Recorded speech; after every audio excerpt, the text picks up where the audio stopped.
Alright, fight fans, here are the top 3 emerging storylines coming out of UFC 320.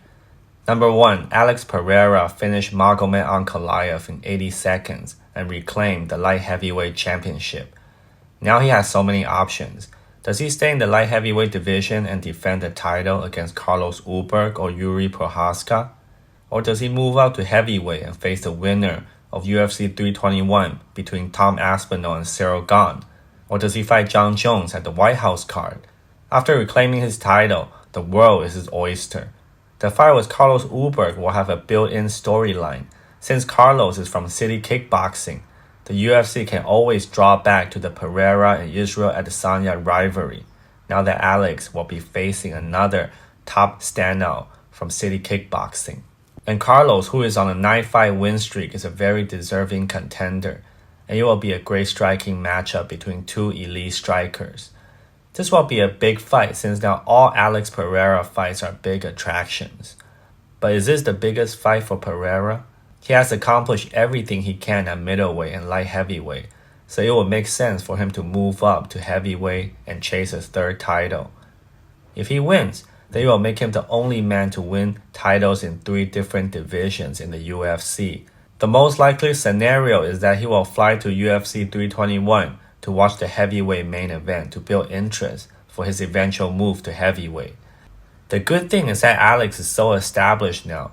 Even if Dana White is opposed to him moving up now, he can always fight Carlos Ulberg and then move up, win or lose. It'll be a big fight regardless when he eventually moves to heavyweight. Number 2, Merab Dvalishvili is a machine.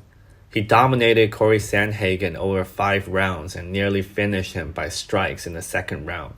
It was another flawless performance by Merab.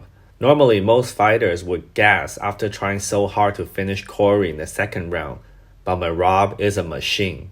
He never let his foot off the gas. This time around, he was much more aggressive than when he was in his fight with O'Malley. He really pushed the pace all 5 rounds and just showed that he's a level above Corey, who fought as well as he could have. So what is next for Merab? He has mentioned his interest in facing Peter Yan, and of course, if Mario Bautista can defeat Umar, then that would make him a fresh contender. And there's also the number 5th ranked Song Yadong, who likely needs one more win to get a title shot. But the good news is that Merab said post-fight that he wants to make a quick turnaround in December. And since there is no main event for the December card yet, so it is very likely that Merab will return to headline or serve as a co-headliner against Peter Yan in December. Number 3, Jiri Prochazka simply outdueled Khalil Roundtree and brutally finished him in the 3rd round. Khalil fought a beautiful fight in the first 2 rounds, showing his hand speed, technique, and timing, simply outstriking Jiri in a technical chess match. Jiri's timing was off and just couldn't find his range in the first 2 rounds. Then, in the 3rd round, with Khalil starting to slow down, Jiri hit the next gear. He went full Jiri mode and created chaos.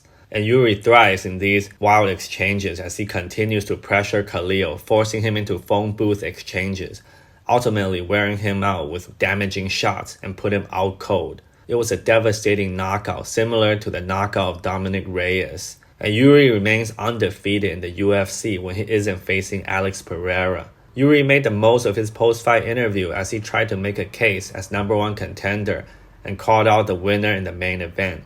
One thing I didn't like was that Joe Rogan simply blew him off and didn't really follow up on that and casually mentioned there are other fighters in line. I thought Jiri did his best and really made an effort to call the winner in the most respectful way possible. Now that Pereira has defeated Ankalaev and reclaimed the throne, where does Jiri go from here? As popular as he is, a 3rd fight with Pereira may be a hard sell at the moment. So best case scenario is that Alex decides to move up and vacates the belt. Then Jiri can fight Carlos Ulberg for the vacant title. Yes, let's go for that. Thank you for watching. Please like and subscribe to the channel. Until next time.